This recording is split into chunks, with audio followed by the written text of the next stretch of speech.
नमस्कार, आप देख रहे हैं रॉयल बुलेटिन। मैं हूं आपके साथ प्रिया शर्मा। समाजवादी पार्टी के प्रमुख अखिलेश यादव ने आज आजम खान से मुलाकात की है। मुलाकात के बाद अखिलेश यादव का पहला बयान भी सामने आ गया है। अखिलेश ने कहा कि आजम खान पर झूठे मुकदमे लगाए गए हैं। उन्होंने कहा कि आजम खान समाजवादी पार्टी की बुनियाद हैं और सबसे पुराने नेता हैं। अखिलेश ने उत्तर प्रदेश की भाजपा सरकार पर निशाना साधते हुए कहा कि बीजेपी झूठे मुकदमे का वर्ल्ड रिकॉर्ड बनाना चाहती है। जेल से जमानत पर बाहर आने के बाद ये अखिलेश और आजम खान की पहली मुलाकात थी। जैसे ही दोनों नेता आमने सामने आए, उन्होंने हाथ मिलाया और गले लगाया। इस दौरान आजम खान की आंखें भर आईं। इसके बाद दोनों एक ही कार में बैठकर बातचीत करते हुए आजम खान के घर पहुंचे। आजम खान का हाथ पकड़कर अखिलेश यादव उनके घर के अंदर गए। ये मुलाकात दोनों नेताओं और पार्टी कार्यकर्ताओं के लिए यादगार पल साबित हुई। गौरतलब है कि मुलाकात से पहले आजम खान ने शर्त रखी थी कि अखिलेश से केवल वह खुद मिलेंगे, परिवार का कोई भी अन्य सदस्य नहीं आएगा, और हुआ भी ऐसा ही। सपा अध्यक्ष यहां अकेले ही पहुंचे। इस दौरान सपा अध्यक्ष ने वरिष्ठ नेता आजम खान से मुलाकात के बाद जोरदार बयान देते हुए कहा कि आजम खान सपा के सबसे पुराने नेताओं में से एक है। उनके साथ हुई बैठक सकारात्मक और गहन रही। उन्होंने कहा कि इस प्रकार से मुलाकातें और बैठकों का दौर जारी रहेगा। बैठक के बाद मीडिया से बातचीत में अखिलेश ने आजम खान, उनके परिवार पर लगे मामलों, सपा की राजनीतिक रणनीति और केंद्र एवं राज्य की राजनीति को लेकर कई दावे और आरोप लगाए हैं। उन्होंने कहा कि भाजपा सरकार इस परिवार पर झूठे मुकदमों का Guinness book of world records में नाम दर्ज कराने की कोशिश कर रही है। सर, आज आजम खान साहब के घर पहुंचे हैं आप?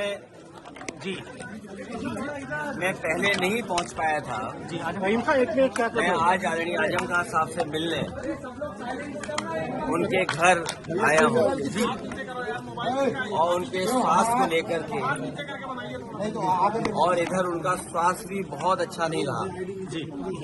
उस स्वास्थ्य को लेकर के और हालचाल लेकर के पूछा हूं। बहुत अच्छी बात हुई है। सर, बाइक सही नहीं हो पा रही सर।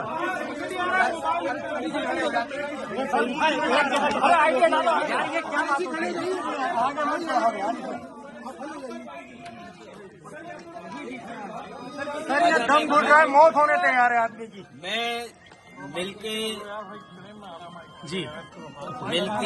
में आया हूँ और मैं जेल मिलने नहीं पहुँच पाया था। मैं आज अभी आपसे बैठ कर के स्वास्थ्य को लेकर के और उनका हालचाल ले रहा हूँ। और आदरणीय आजम खान साहब वो बहुत पुराने नेता हैं।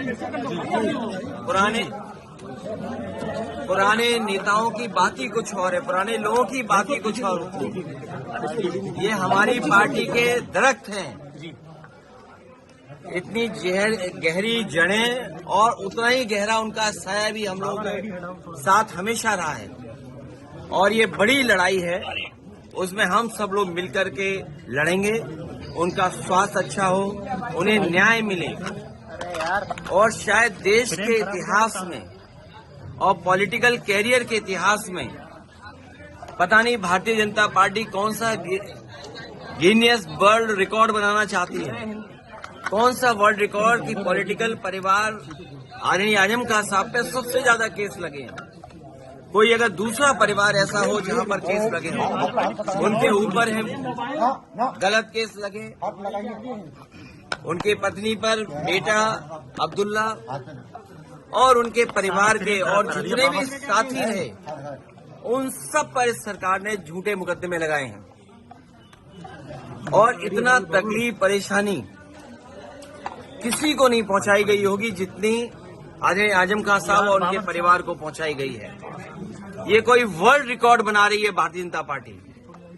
और अगर गिनती के हिसाब से हम लोग हिसाब किताब लगाएं तो हो सकता है Guinness book of world record में भी ये नाम आ जाए परिवार का, कि सबसे ज्यादा झूठे मुकदमे अगर किसी परिवार पर एक पर लगे हैं तो वो आदरणीय आजम खान साहब के।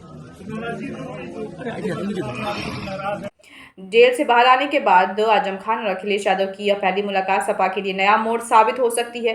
क्या यह मुलाकात पार्टी में एकता और सहमति लेकर आएगी? या सियासी समीकरणों में फिर से बदलाव देखने को मिलेगा? आपको क्या लगता है? कमेंट में जरूर बताइए। जुड़े रहिए रॉयल बुलेटिन के साथ।